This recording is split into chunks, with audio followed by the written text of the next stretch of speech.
안녕하세요. 가치투자자 상구입니다. 오늘은 제가 주식과 코인을 하면서 느꼈던 것 중에 가장 중요한 기본 노하우를 조금 말씀드리려고 하는데요. 매매도 안 해본 사람들이 뜬구름 잡는 소리 말고 저처럼 3월에 제가 여러분들께 보여드렸고 여러분들께 투명하게 공개한 수익만 1억 3천이죠. 주식에서 9천, 코인에서 4천, 선물까지 포함해서요. 맞잖아요. 실제로 매매를 하는 사람이 이야기를 하는 게 정답입니다. 제 말이 진리는 아닙니다. 하지만 저는 매매를 꾸준히 해왔고 제가 느낀 거니까 아마 제 말을 실전 매매를 하시는 분들은 다 이해를 하고 느끼고 쟤는 저를 모르시는 분도 이 영상을 보면서 쟤는 좀 매매해봤네 이렇게 느끼실 거예요. 자, 그럼 시작을 하겠습니다. 일단 주식과 코인을 도박이라고 생각하는 사람들이 있는데요. 도박일까요? 확률이 들어갔다고 해서 도박이라고 한다면 이 세상에 도박이 아닌 건 없을 겁니다.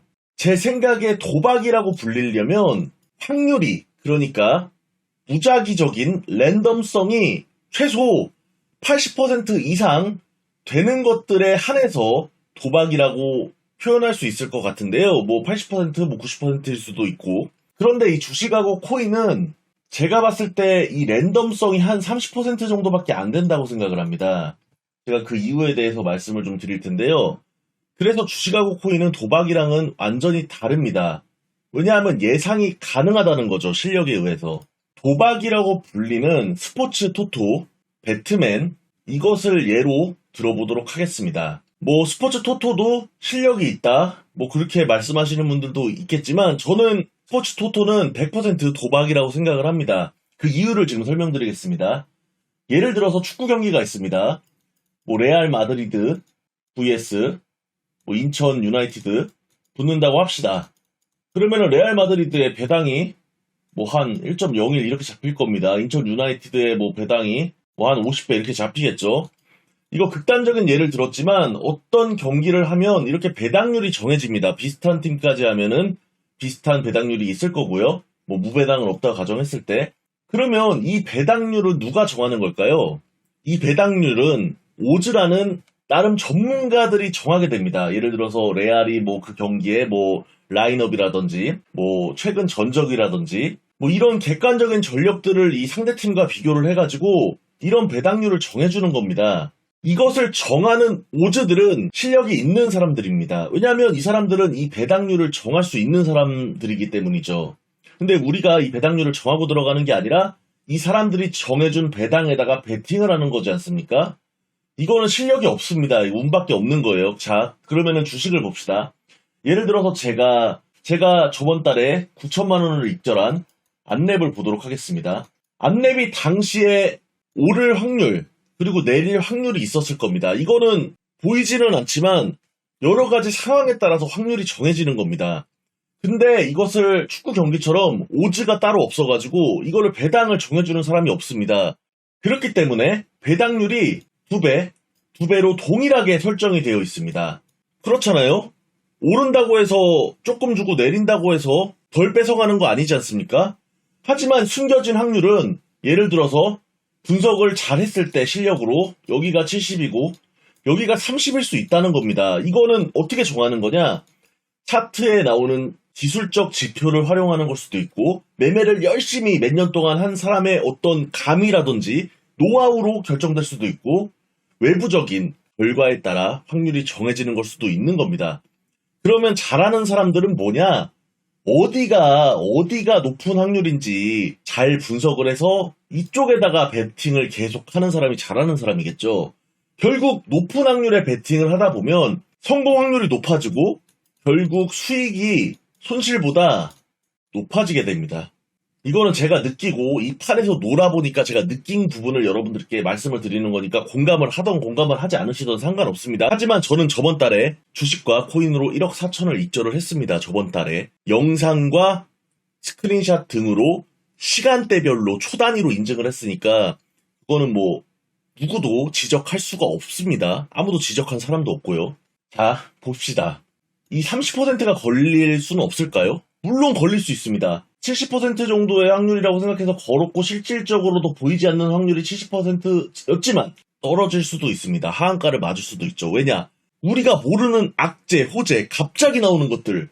갑자기 우리가 뭐 예를 들어서 안랩을 공매도를 쳤는데 갑자기 다음날 어디 마이크로소프트에서 윈도우에 안랩을 갑자기 기본 바이러스 프로그램으로 탑재시키겠다. 안랩 인수하겠다. 이거는 진짜 가정이에요. 그런 갑자기 뜬금없는 아무도 모르는 발표가 떴다고 생각해보세요. 그러면은 100%로 위로 올라가는 거잖아요. 반대로 안랩에서 횡령 사건이 일어났다. 그럴 수 있잖아요. 횡령 사건이 일어나서 이번에 오스템처럼 갑자기 그런 내부적인 우리가 모르는 악재가 터졌다. 그러면 30% 확률이었지만 이 밑으로 박는 거예요. 이건 어쩔 수 없다. 그럼 이럴 때는 어떻게 해야 되냐? 이럴 때는 대응이라고. 제가 왜 대응을 중요하게 생각하냐? 뭐 존버하는 사람들 제가 뭐라 하는 게 아니에요. 존버도 기술입니다. 정말 3전 같은 데다가 30년 보고 뭐 40년 보고 뭐 100년 보겠다. 이런 존버하시는 분들은 실력입니다.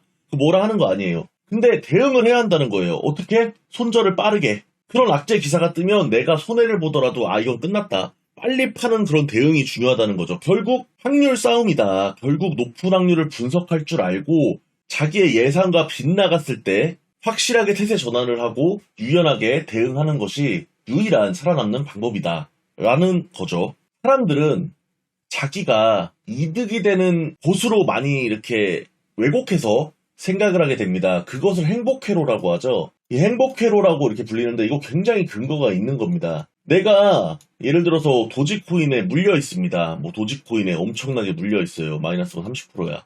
도지코인의 호재만 더 귀에 잘 들리고 악재는 귀에 안 들리는 겁니다. 이거는 어쩔 수가 없어요. 사람이라면 누구나 그렇게 되는데 그거를 냉정하게 판단해서 손절할 수 있는 그런 능력이 필요하다는 겁니다.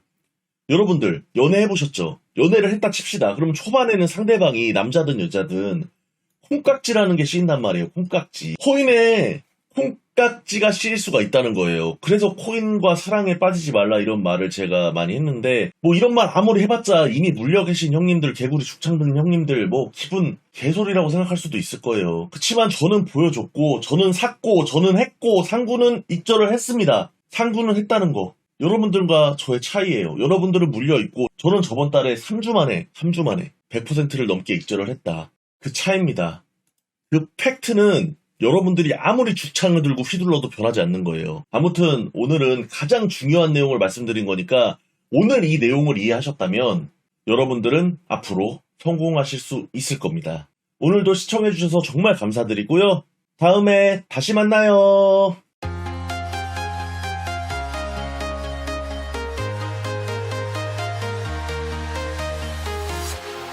Walking alone, the streets are empty. The only thing I can see is my own silhouette. I'm getting stronger, step by step.